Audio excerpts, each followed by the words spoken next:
mēs par šo te esam runājuši ļoti daudz, tas ir iekšējais stāvoklis. Jo praktiski iekšējais stāvoklis patiesībā tas ir tas sīkums, kas formē mūsu realitāti. Forši skan. Tas ir tas sīkums, kas formē mūsu realitāti. Viss šajā pasaulē ir enerģija. Enerģija ir visa pamatā.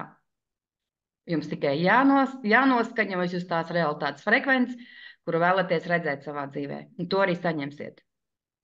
Un vēl 2 teikumi, tā nav filozofija, tā ir fizika. Un to ir tātad teicis Alberts Einsteins, un man viņš šitas teiciens tā patīk. Man viņš vienkārši, tur vispār ir viss pateikts. Tur ir viss pateikts. Tātad, tā ir tā frekvence, pēc būtības tas ir tas iekšējais stāvoklis, tā ir tā sajūta, kuru mēs jūtam konkrēti šajā mirklī, šeit un tagad, īstenībā vai bez iemesla, vai ar kaut kādu iemeslu, tāpēc, ka, ja, kaut kāda tur dzīves scenārija notiek, tur, ja, ir kaut kādas konkrētas situācija, kad, ja, bet tātad šī te sajūta mūsos, tātad konkrēti šī te sajūta ir tā, kas rada šo te noteikto frekvenci. Skatāmies, tātad šeit ir nulles, tad pēc skalas šeit ir nulle, un uz nulles patiesībā ir žēlums. Viņš jau iet zem nulles. Viņš jau iet zem nulles, redzam? Viņš jau iet zem nulles. Un konkrēti tām visām emocijām ir savas frekvences. Un attiecīgi pēc šīm te frekvencēm, tad tas, ko mēs tagad izstarojam, teiksim, ja? Piemēram, cilvēks ir dusmīgs. Nu, loģiski, ka viņš ir kur -20, tālāk skaudība, jau 40 pāri. Naids jau kaut kur pie -60, aizvainojums, tur arī jau ir zemu. Kauns, viņš ir zemās frekvences, nosodīšana un vērtēšana, tās ir zemās frekvences. Cik bieži cilvēki vērtē viens otru, ja? Nu, par nosodīšanu vispār nerunāju, par to pašu vērtēšanu. Tas tur šitāds, tas tur tāds. Tas viss ir apsties gandrīz -80. Vainas apziņa. Cik mums bieži ir vainas apziņa? Mums ir ļoti bieži vainas apziņa. -80. Bailes, viņas tur iet vēl zemāk. Un skatāmies, kas ir pretī uz plusiem. Lūkšana, meditācija, bet viņa nav pati augstākā. Te ir tikai ļoti zemes, par to pašu skatījos. Jā, viņa nav pati augstākā. Līdzcietība arī 40. Prieks 60. Ejam smieties. Tas ir daudz vairāk nekā meditācija un lūkšana. Pateicība ļoti augsta. Pateicība un mīlestība ir visaugstākās frekvences, un tās ir tās. Skaties, 3 augstākās - mīlestība, pateicība, prieks. Kas mums ir jāpiekop? Mums ir jāpiekop šīs 3 lietas. Es esmu pārsteigta par bailēm, ka tās ir tik zemu. Bailes ir ļoti zemu, tās ir ļoti zemas vibrācijas. Ir bailes dzīvot.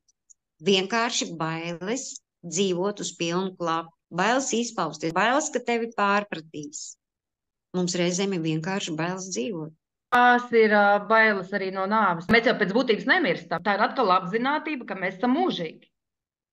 Ja tu domā, ka tu nomirsi un kad viss pazudīs, ka viss beigsies, nu, tad tur ir bailes. Man, piemēram, nav bailes, tāpēc ka es zinu, ka tas ir vienkārši turpinājums. Turpinājums tam, ko es esmu šeit iesējusi, un tāpēc ir ļoti būtiski apzināties, ko es šeit šajā dzīvē sēju. Jo nekas jau nepazudīs no tā, ko es šobrīd, varbūt tās, kad es pat augļus varu nesaņemt šajā dzīvē, bet es augļus saņemšu viennozīmīgi, varbūt citā dzīvē. Tāpēc, ka nekas nepaliek, enerģijas nezudamības likums, viņš vienkārši tāds arī pastāv. To, ko es atdodu, es saņemu pretī. Dzīve ir tik lieliska, cik katrs caur savām vibrācijām to radam. Tad, ja mēs apzināmies šīs te vibrācijas, pašas augstākās vibrācijas, tad vienkārši viņas arī sevi mēģinam maksimāli iedēstīt, cik tik vien iespējams. Pēc būtības jau mūsos visos tas ir iekšā, mūsos ir viss iekšā. Tikai mēs noskaņojamies, tā kā radiostacijā ir. Tas ir par to pašu frekvence. Tu uzēji konkrētās frekvences, viņa tev var būt peldoša, neskaidra. Tu uzēji uz skaidras frekvences, un tu viņu, tas pats ar mums, mēs esam tādi paši radioaparāti īstenībā. Mēs vibrējam. Tās pašas visādas frekvences, kas no mums nāk ārā, to mēs arī radam īstenībā. To mēs arī radam. To, ko mēs radam, to mēs tālāk sevi redzam. Viņš atspoguļojās mūsu, pēc tam praktiski mēs viņu redzam savā dzīvē. Viņš ienāk mūsu dzīvē, materializējās. Tā kā caur prieku un pateicību atveras svētību okeāns, lai mums šis svētība okeāns ir milzīgi liels, mēs priecājamies un pateicamies un mīlam. Un tas ir pēc būtības pavisam vienkārši, ja mēs tā paskatāmies, kas tur ir grūts. Mīlēt, pateikties un priecāties. Kas var būt foršāks par to vispār?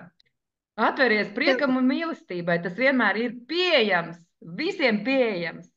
Ja, un vienmēr skaties tur, kur tu vēlies būt. Brīnišķīgs paņēmiens, kā jebkurā dzīves situācijā palikt mīlestības oreolā. Lai kas notiktu, un lai kā tev būtu jārēģē uz noteiktu situāciju, uzdot pie sevis jautājumu, kā šajā situācijā rīkotos mīlestība. Un to atkal vajag vienkārši sev ietetovēt smadzenēs. Ir situācija, un tu jautā, kā šajā situācijā rīkotos mīlestība. Tā ir atkal apzinātība, tāpēc, ka tev ir jāpieķer vēl pie tā momenta, kad tu vēl reaģē apzināti, nevis neapzināti, kā ļoti daudz cilvēku to dara. Un dara tieši tā, kā darītu mīlestību. Un redzēsiet, cik tā ir skaisti dzīvot, jo mīlestība vienmēr rīkojas celsirdīgi un nedara nevienam pāri. Tātad mēs esam konkrēti šajā mīlestības stāvoklī. Un vispār paskatāmies, tā, ka mēs esam foršā noskaņojumā. Mums iekšā īstenībā viss zied. Pareizi, mums iekšā liekas, ka mums viss tur, tik forši. Ja vispār viss liekas tik super, mēs iekāpjam kaut kādā, tur nezinu, ejam pa kaut kādu, bet tā tas ir, mēs ejam pa kaut kādu ielu, kur man varbūt kādreiz tracina un besīja ārā, tā kā šeit, ja tās mašīnas pīpina, bet tu esi tik foršāk, ka tu vispār nedzirdi, neko, tev ir tik superīgi, viss tik foršs, viss tiešām, viss rožains, viss skaists, ja. Ja, tas ir iekšējais stāvoklis. Kāpēc es vienā brīdī dzirdu šīs te mašīnas, otrā brīdī es nedzirdu šīs te mašīnas, tas ir iekšējais stāvoklis. Un tātad te ir runa par šī te iekšējā stāvokļa absolūtu un pilnu kontroli. Tas ir vissvarīgākais, tas sīkumiņš, kas veido mūsu realitāti. Tātad atceramies, tas ir ļoti svarīgi. Programmas ir tādas, noteikti visiem zinām, visi dzirdējuši noteikti ir programmas. Tādas arī lielākais vairums pie tādām pieturās. Es kādreiz arī tā domāju. Es būšu laimīga tad, ja man būs tik un tik daudz naudas, ja man būs tas un tas un tas, es būšu laimīga. Mēs taču visi kādreiz tā esam domājuši. Kad savā laikā mēs tā esam domājuši. Es būšu laimīga, ja, piemēram, kādam cilvēkam ir kaut kādas veselības problēmas, es būšu laimīga tad, kad es būšu vesela. Arī tā cilvēki domā. Ja arī es būšu laimīga, ja tad, kad man būs, vienalga. Es būšu tad, kad. Jā, un praktiski jau nekas nenotiek. Jo viņš pēc būtības vibrācijās ir tanīs savējās neapmierinātības un ciešana. Pareizi, viņš jau tur atrodas, formulējot šādi. Tā patiesībā ir tā programma. Jā, tā viņš strādā. Tad tas nozīmē, es tagad neesmu laimīgs, piemēram, ja es tagad neesmu laimīgs, bet es būšu laimīgs tad, kad. Praktiski šis, tad, kad viņš jau praktiski arī nekad nenotiek. Viņš jau nevar notikt pēc šīs te programmas. Bet tur jau ir tas moments, tikko cilvēks apzinās, kaut gan ir arī bijuši man momenti apzināties, es apzinos, bet es spītīgi nedaru to. Un es vēl pasaku, es tā nedarīšu, kaut gan es zinu, ka tā ir jādara, man tā arī ir bijis. Un tas ir kaut kāds arī process, tā ir kaut kāda transformācija, tas ir kaut kādi iekšējie, kaut kāds lūzums, kur tev kaut kas pretojās. Es nezinu, kas tur pretojās, bet tu it kā apzināti jau saproti, ka tā nevajag. Bet tu vēl joprojām turpini tā darīt. Ir kaut kādas tās programmas, kas tādā veidā vēl, nezinu, izpauž sevi, vēl laužās uz āru. Vienkārši paskaties uz sevīm iekšā, tā kā skeneri, tā kā vienkārši skeneri, un pajautā sev, kā es šobrīd jūtos? Kur jūs tagad varat pajautāt, kā jūs šobrīd jūtaties? Kādas ir mans iekšējās sajūtas? Un, principā, šie te divi jautājumi, viņus var uzdot nepārtraukti. Tāpēc, ka šīs sajūtas veidos konkrētas frekvences, un atkarībā no šī konkrētām frekvencēm veidosies mūsu realitāte. Un ja es sev kontrolēšu, un ja es sev prasīšu, kā es tagad jūtos, kāds mans iekšējās sajūtas, tad tas nozīmē, ka es kontrolēšu šīs savējās, praktiski var savu realitāti kontrolēšu. Ziniet, kā izdarīsim? Darīsim tā, ka mēs katru dienu mēs izvēlamies pavadīt, pārvaldot savu šo te iekšējo stāvokli. Tātad jau no paša rīta mēs atveram acis Un mēs izvēlamies šo te savu stāvokli, un mēs izvēlamies labo garu stāvokli, un mēs varam aiziet pasmieties, mēs varam kaut kādu pateicību noteikti. Pateicība ļoti labi ir gan no rīta, gan vakarā, tāpēc ka tās patiešām šīs te ļoti augstās vibrācijas un pats par sevi mīlestību, kur ir visaugstākā vibrācija. Tad mēs katru dienu sākam ar domu, kad es šodien nodzīvošu, šī būs mana labākā diena, un tātad es uzdošu šos te jautājumus sev, kā es šobrīd jūtos, ja, lai es vienkārši varētu to kontroli arī un reāli paskatāmies, kā mums izdodās, tāpēc, ka tas nav vienkārši, tas nemaz nav vienkārši. Tāpēc, ka visādas situācijas nāk, viss kaut kas pārklājās un nāk kaut kāds negatīvs, ja, bet neskatoties uz visu to, ka, piemēram, ir kaut kāds nepatīkama situācija kaut kāda dienas laikā tur, ja, vienalga mēs atceramies savu rīta nodomu, un mēs praktiski atkal apzinoties, reaģējam apzināti. Tāpēc, ka mēs uz nepatīkamām situācijām arī varam reaģēt. Absolūti dažādi. Mēs varam reaģēt ar dusmām, mēs varam reaģēt ar kaut kādām negatīvām emocijām, bet mēs varam tikpat labi kontrolējot sevi, reaģēt pavisam pretēji. Ar šīm te vibrācijām, kuras mēs gribam no sevīm izstarot. Kad caur iekšējo stāvokli šis starojums nāk, un tur arī visa tā realitāte ir. Tātad mēs darīsim to katru dienu. Ko es gribēju jums iedot? Varbūt jums tas var palīdzēt vienkārši no rīta, kad mēs pieceļamies, ja? Mēs taču katrs aizskrienam uzreiz uz vantu istabu, ja?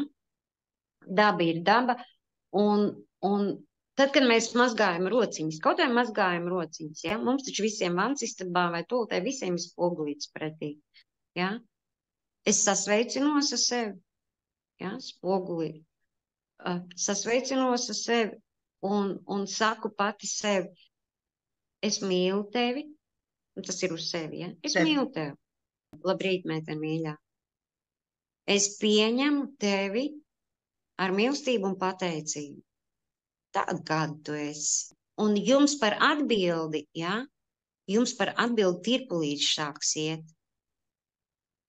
Ja? Jo es sev uzrunāju vārdā. Es mīlu tevi. Un es tev pieņemu tādu, kādu tu esi, ar mīlestību un pateicību. Lai mums ir jauka diena, vai ne? Bet tu jau arī izjūti to mīlestību un pateicību, ja? Un tur jau ir tās emocijas. Es izjūtu, jā, es izjūtu. Visi tie notikumi tanī dienā pakārtosies. Tikai skaties, pakārtosies. Iekšā vibrācija pat var sajust, kā mainās. Jā, tieši tā. Varbūt tās jums šis vingrinājums var palīdzēt. Tā ir tā noskaņošana. Uzcēlē sevi uz tās vajadzīgās radiostacijas. Jā, pēc idejas, saprot, pēc idejas tu ieprogrammē sevi. Jā? Tās trīs enerģijas, ja, to, ko tu nosauc, to, ko es tikko nosaucu. Pēc idejas meitenes tā ir paša ieprogrammēšana. Ja? Dzird mūsu sargeņģeļi, dzird visi dievišķie spēki. Super, dāma labā noskaņojumās šodien. Ok, labi. Ja jau viņi dzīvojās ar mīlestību, prieku un pateicību, labi, palīdzēsim viņai. Tā schēma ir tāda. Jā, tā viņa arī strādā, tieši tā viņa arī strādā. Īstenībā jau viss ir ļoti vienkārši, mēs jau to visu baigi labi saprotam. Tikai nedaram. Tā kā atliek vienkārši atkal strādāt ar sevi, jo tā, es jau vēlreiz saku, nav jau nozīmes lekcijām, ir nozīme tam, ko mēs daram. Ja mēs zinām, ka tas tā strādā, tad mēs daram tieši tā, lai viņš strādātu tā, kā mēs vēlamies. Ja mēs apzināmies to, ka viņš var arī strādāt savādāk, ja mēs, praktiski, ja mēs palaidīsim visu kaut kādā atkal tur pašplūsmā. Viņš nostrādās noteikti atkal, viņš aizies vecajās sliedēs, tāpēc, kad ieradums paliek ieradums, viņš aizies tur, viņš atkal strādās pa vecam un atkal būs vecais vāveres ritenis. Tāpēc īstenībā šī pārēja patiešām viņa nav viegla. Un tas ir noteikti vairāk nekā 21 diena. 21 dienā viņš it kā ir, viņš iestrādājas, bet noteikti tas ir vairāk un tas ir 3 reiz 21. 21 ir par maz. Tas ieradums vēl neizveidojās, tās neironu saites vēl neizveidojās. Mēs praktiski veidojam jaunas neironu saites, un viņas pa to laiku vēl nepaspēja nostiprināties. Viņas sāk veidoties, bet viņas nepaspēja nostiprināties. Un tur ir tas moments, ka mēs tā kā darām un gaidām to savu rezultātu, kur tad viņš tur būs, un kā nav, tā nav. Ai, nu tā viss muļķības, ai, nu man jau apnika visu to darīt. Nu, vai ne? Tāds arī notiek. Cilvēki pamet, tāpēc, ka viņi nevar sagaidīt savu rezultātu. Bet rezultāts nenāk tā, kā mēs gribam. Ja? Jā, bet tādā pašā laikā Agritu arī cilvēkiem ir jāatgādina. Tas nekas, ka mēs atkrītam kādreiz. Nu, tas arī ir normāls process. Absolūti normāls process. Jā. Ir kaut kādas tās vecās programmas, negrib iet projām, pēc būtības viņas negrib atstāt. Ja? Jā. Tu tagad kaut ko jaunu, bet tu ko? Ko tu te sadomājies? Da nē. Viss vēl pa vecam notiks. Te nekas jauns nebūs, jā. Kamēr tu salauzi to. Nu, tāpēc tas process nav viņš tāds kā uz burvju nūjiņu. Uz burvju nūjiņu nekas nenotiek. Lai kā mēs gribētu, tas tā nenotiek. Tad jau būtu baigi forši, ka mēs tur pamātu nūjiņu un tā viss notiek, jā. Atnāks salvets ar lielo maisu un atnesīs visus mūsu sapņus piepildītā veidā, noliks gatavā veidā pie durvīm.